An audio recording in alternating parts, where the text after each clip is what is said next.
innermost nesting doll and her lot in life.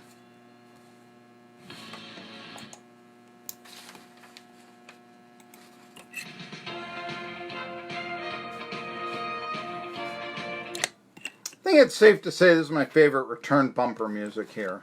Okay?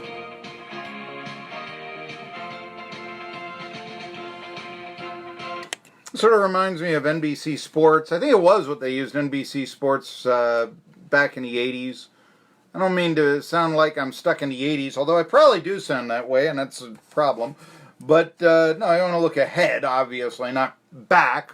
Although I do think that on a sports talk show, having a good grasp of the historical is quite educational and allows us to sort of understand the totality of the whole. Did that make any sense to you? I hope so. It's one of the reasons why this show caters to the intelligent sports fan. Just saying. So, mentioned that. Want to talk a little bit about a couple of stories here. Players who got in trouble with the law who shouldn't have. All right? And one of them is just absolutely flagrant. Went down at Georgia Southern, the former SoCon team now in the Sun Belt, who, by the way, is ranked in the top as one of the top 50 best college football programs of all time by ESPN. That's a bit much. But congratulations, ETSU. You now have victories against two of the all-time 50 greatest college football programs, Georgia Southern and Appalachian State. You haven't beaten them a whole lot, but you have beaten them, so there you go. Take a bow. Take another. Yeah. You see where that might be a little bit flawed when you start trying to say that, yes, Linfield is a better college football program historically than Army. For that matter, they got Virginia Tech in the top 50. Virginia Tech didn't win a bowl game until 86. Now, I'm not knocking Virginia Tech, but I remember the big news it was, beat Eric Kramer and NC State in the Peach Bowl on a last-second field goal. That was like huge news. Anyway, I want to talk about two guys who got framed that shouldn't have. Put it that way. Former Wisconsin receiver Quintez Cephas was cleared Monday to return to school after a jury acquitted him of sexual assault. Well, now he's been acquitted. Now, A.J. Johnson also, did. Michael Williams. They were, acquitted of rape. They weren't acquitted of being kinky. Then again, but a jury acquitted him of sexual assault, though it's unclear when he will be eligible to play in a game. Wisconsin, who, by the way, is one of the top 50 schools because of what they've done the last 30 years. Wisconsin, ever since Barry Alvarez got there, the chancellor, it's a very liberal school, it's a very liberal campus. And Rebecca Blank's decision in a statement that the university had heard, she's the chancellor, Blank, had obtained information that wasn't provided during a student conduct review. Statement said sanctions against Cephas have been reduced and his expulsion has been lifted, though some conduct violations were upheld. So there you go. It's still like, okay, maybe you're not a rapist here, but,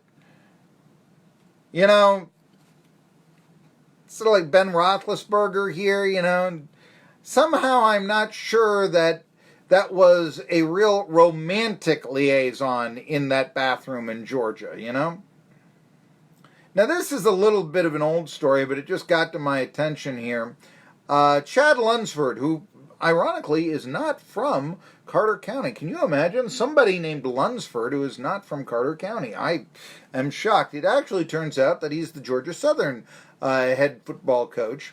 And his starting quarterback, Shea Wertz, was reinstated after drug possession charges were dropped by police. All right, he must have been doing something wrong. You know what they thought was cocaine? I'm serious about this. Now, this is the most absurd thing I've ever heard. Bird poop. Now, I'm a little late in this story, and it is true that Wertz was speeding. He was going 80 miles an hour. The police don't like you when they pull you over going 80 miles an hour. They really don't. However, somehow, some way, they saw the bird poop on the hood of the quarterback's car and said, better check it out. And somehow a test came, an initial test, a secondary one cleaned him. Look, I've never used cocaine in my life. I've never bought cocaine in my entire life. I don't live in that world. But how do you mistake bird poop for cocaine? But nevertheless, Shy Wirtz was arrested. Now his arrest, it looks like, hopefully, it's going to be expunged from his record. Won't be, we get that. Okay, fine.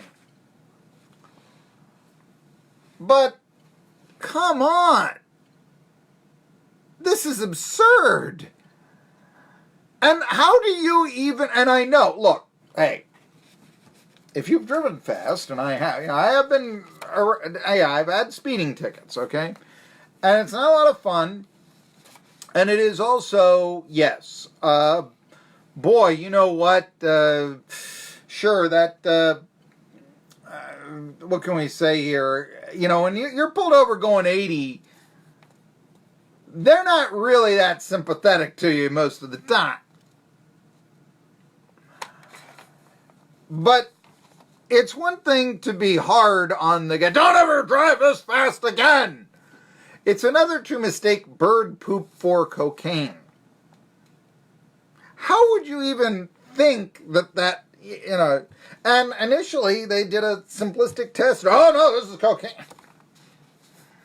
Anyway, I'm reminded of, I don't know if, I'm going to date myself right here. What was the TV show? It was a spin-off, I can't remember, Family Matters, I think it was. Okay, Family Matters. And it was a spin-off of Perfect Strangers. This is going back a ways. Okay, this is going back to the 80s. And there was the dad figure. He was a police officer and all this. And one day he comes home, and his wife is really upset because he sees powdered sugar in his mustache. And he tries to come back, and he says, no, it's not. It's cocaine. We had to taste it. Make sure. The same actor who played that role, by the way, was he was the police officer also in Die Hard. Remember the one that saves Bruce Willis's John McMahon, life? I've never used my gun after having a bad incident with it and all this, and it turns out that he has the final. He's the one that actually believes in Bruce Willis that there's something going on there. It's, patrolman who likes to go eat donuts at the convenience store and all that. He winds up being this nice guy who wasn't so nice to the bad guys because he was the one that got the final kill in Die Hard and therefore saved John McBain's life. What was the guy's name? What was it? No, it wasn't John McBain. I'm missing him up. Bruce Willis's character. John... What was it? The bad guy wanted to go by Clay. I can't remember this now. Bruce Willis's character. Anyway, perhaps it's good that the movie's so old I can't have total recollection from, unlike, say, baseball games from that era. But there you go. So, a couple of instances where people were arrested but now are free. And in the case of Wirtz, you just got to be sympathetic to him. So he could be Georgia Southern's starting quarterback again, okay? You know who's going to be the starting quarterback at Ohio State? It will be Justin Fields. This isn't a surprise, the transfer from Georgia. And so he will succeed Dwayne Haskins Jr. Of course, Justin Fields was thought of to be really good until Jake Fromm comes along, right? And so graduate transfer Gunnar Hoke, who came from Kentucky, who was from Ohio. Now his status is up in the air, I suppose, but it was never going to be in the cards for Gunnar Hoke to beat out Justin Fields. Come on. That wasn't going to happen. What else we got? Also in starting quarterback news, here's not a surprise. Jalen Hurts, he'll be the starting quarterback from Oklahoma September 1. Is this news? Or is this just to give two college football stars a story, something to talk about? He didn't think he was going to be the starting quarterback at Oklahoma? Really? Hurts? You didn't think that? By the way, Jalen Hurd, last night in the preseason football game, Broncos and Niners, did not catch a pass. However, a couple of interesting things. Deebo Samuel, he had a 45-yard run, South Carolina product, and he looks like he's going to be something for the 49ers. The problem is Jimmy Garoppolo was 1 for 6. I know it's preseason, who can tell. Also, Drew Lock is just not getting any yards per pass for the Broncos. Missouri quarterback, now with the Broncos, thought to be the heir apparent, the eventual starter. So, looks like Flacco for the time. I mean, it always was going to be Flacco, but this may be quite, can you tell from 3 preseason games? I don't know, but, this may be quite the season in which, the full season for Flacco. Broncos always have a good defense. So we'll give them that. Other preseason news, I've just sort of avoided. What else can I say about Antonio Brown that can't be said? That hasn't already been said. What else can I say? Really, what can I say that hasn't already been said? I do understand. This is the one thing that I would say. It's Antonio Brown has been the guy now who says, I don't want to wear my seatbelt. I don't want to get in with the times here. They got airbags. No, I don't want. I feel uncomfortable. Oh, you know what? I know this guy, and he says that not wearing a seatbelt saved his life when he was in the crash. He's become that guy.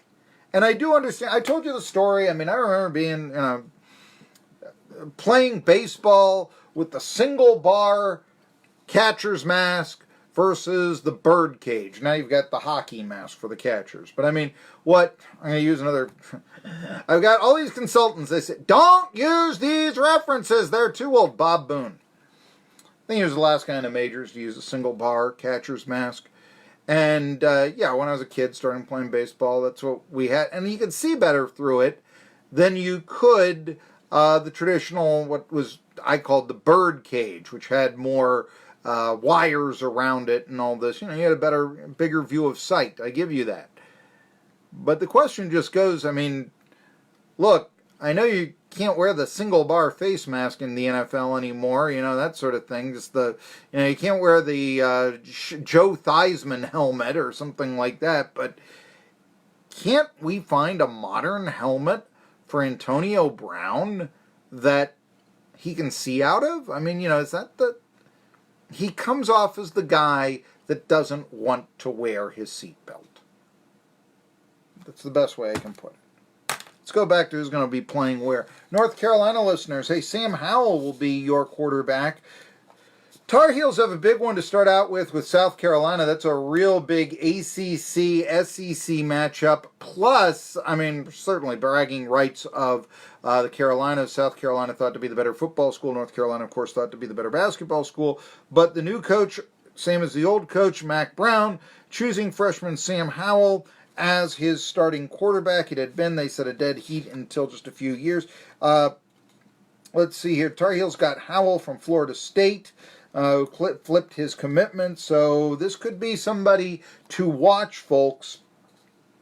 Won 10 games in high school at Sun Valley Indian Trail down in Florida, threw for more than 3,200 yards and rushed for almost 1,400, and his touchdown to interception ratio was 37-8, so he's a real high school, stud who chose North Carolina over Florida State, which kind of shows you where Florida State is going, doesn't it? So there you go. This could be, if it works out well, the other quarterbacks are thought to be inconsistent, but Tar Heel fans, Sam Howell, Mac Brown wanted to go with the future now. The future is now. He goes with the freshman, thinking he can develop a starter for 4 years, and maybe something beyond that. Remember the name, Sam Howell. Could be exciting. We'll see how he does against the Gamecocks. Tomorrow, I'm coming back. I told you, stay tuned. Watch Facebook. Great guests coming up, including Vito Stellino and Kingsport officials, and the people who projected Tennessee to have a losing record this season on their video game.